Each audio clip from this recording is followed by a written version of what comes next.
Okay, so I'm going to be showing you guys today how to make some screen effects on an avatar. So I'm going to be using this avatar that I've been editing. I'm just going to be applying kind of like a dark little screen effect to it. So to start, first you're going to want to make your toggle for it. If you don't know how to make toggles yet, then you can feel free to check out my last recording, explained how to make toggles. I'm just going to kind of breeze through this real quick. So I'm going to go ahead and name these A screen. I put the A in front of my animations a lot, just so it's easier for me to find, since they are arranged in alphabetical when you're looking under parameters. So we got A screen on, A screen off. I'm gonna quickly make a little thing for this. We're gonna name this A screen.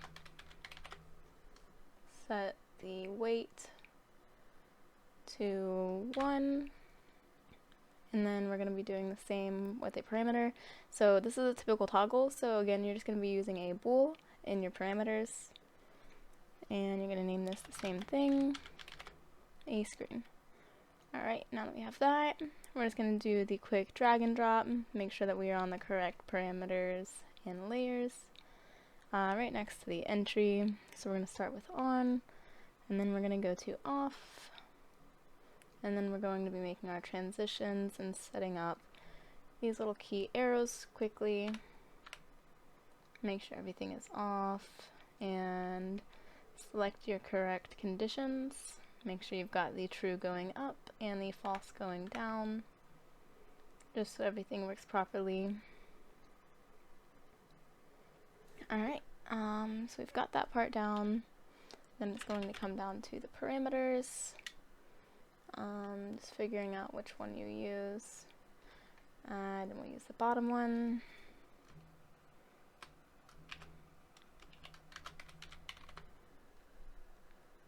Perfect. Alright.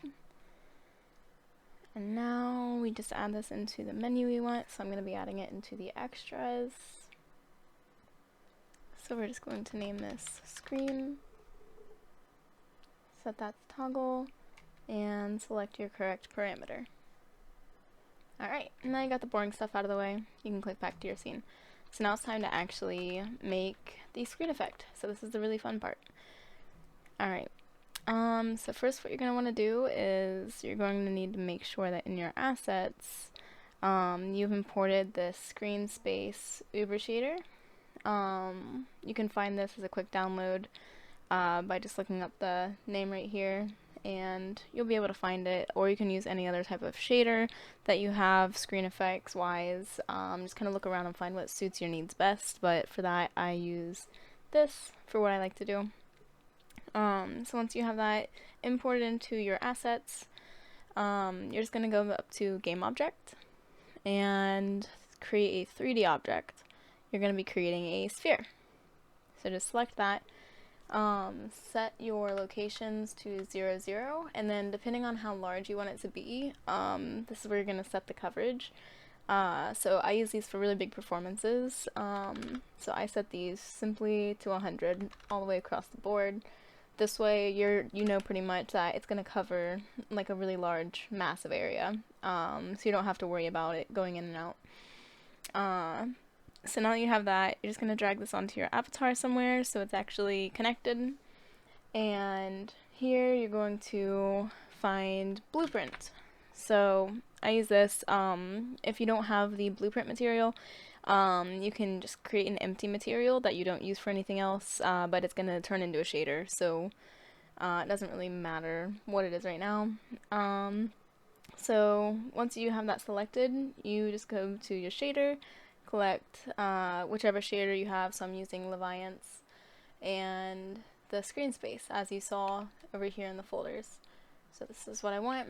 It'll turn invisible, don't worry. So now you're just going to tab this arrow down and you'll have this whole little effect here. So anything you do now is going to apply to your screen. So under main settings, something I do, I set it 1 and 100. This kind of just messes with how far it is. So if you had it set to like 2 and 10 as it was, then when you went out to about here, you would no longer see your screen effect. But setting it to 1 to 100 means if you're on the avatar, you're going to see it, and if you're 100 away from the avatar, you're still going to see it. So I start with that. You can ignore the more sliders. For this tutorial, this is just some simple screen effects and the particle system, so you can just put that back up there. And now I'm going to quickly take you through some of my favorite things in here. I won't go through everything because that would end up a little too long. So glitch.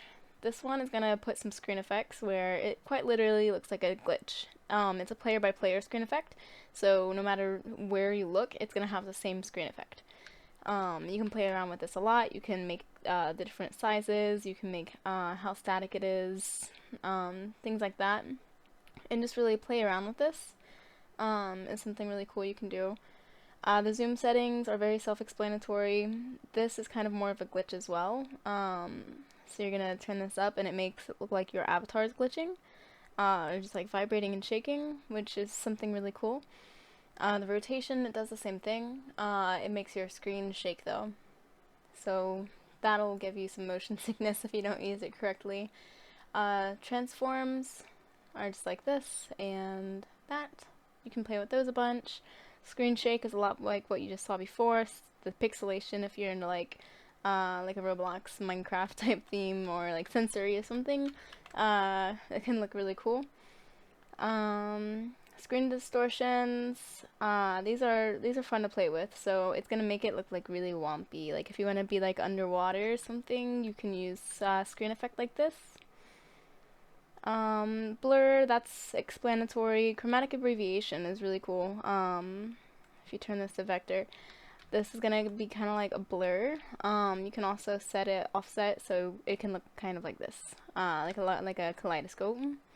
And it's very like situational. You can play with it a lot. You can make them closer together.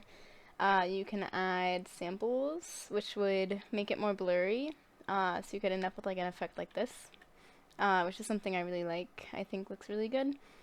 So I'm going to turn these to off. And then neon, this is a very popular one. When you turn on neon just for default, it's going to make all the lights really stand out on your avatar. Just all the colors that are on it. So white light's going to look rainbow, since it is like all lighting colors, and everything around you will turn to the color of your intensity. The background color. So since it's automatically gray, if I made it red, then everything's going to look red. You can take the color wheel around, you can make all your different screen effects look really cool and trippy, and pretty much just give it that like otherworldly kind of glow. And by messing with these, you can like, if you want it like super pastel maybe, you can do something like this, or more intense. The background mix is exactly that color, what the color does. And with the tint, you can change kind of what people are going to see. So as you can see, like the actual neon parts will change colors. So that looks really, really cool. So yeah, that one is one of my personal favorites. The color space kind of does a really similar thing. That's something to kind of play with. It has a lot of settings that you can mess with. You'd have to enable. You can do like a black and white screen effect like this, really easy. This is really cool for like old school avatars. And then saturation, you can kind of like mess with these, and you'd have to mess with the numbers on different things. Transform enables. So that's the only color you'll see here is blue. Meanwhile, if I turn this to like a red or something, then you disable it and it's still black and white. It doesn't matter which one you're gonna see. So we're gonna turn this off. Make sure both of those are off. Overlay textures and dithering, posturization, these aren't really something I like to use too much. They're very slight things you can play around with. Each one has different things you can add in, like specific textures. You have to have certain textures though for those to work. Static is explanatory. It makes everything look like a maybe old school TV. The vignette is going to be around their screen, so just like this. And then yeah, you can use mask textures, which is kind of similar to the dithering and overlay textures. But so now, once you have whatever screen effect you want, so for this one, I will try, we're going to try just this for now, and we will try this. There, okay. I like how this looks right now. This will look really good with like the effect we have going. So once I'm happy with it, we've got our sphere now, and we've got our animation set up. So you will go to your animation tab, select your avatar, and now you will quickly find your on toggle and select, double click on that, and then the same thing here, and then click once, off, and preview. So just like that, now you have your toggle set up and you have your screen effect set up. That's all there is to it. It'll work in game with whatever toggle you have, and everyone will see this as a warning for anybody who doesn't think of it.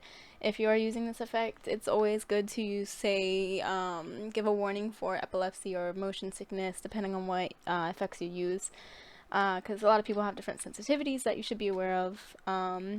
But yeah, I hope this was an easy tutorial for you guys, and yeah, there we go. That's how you do screen effects.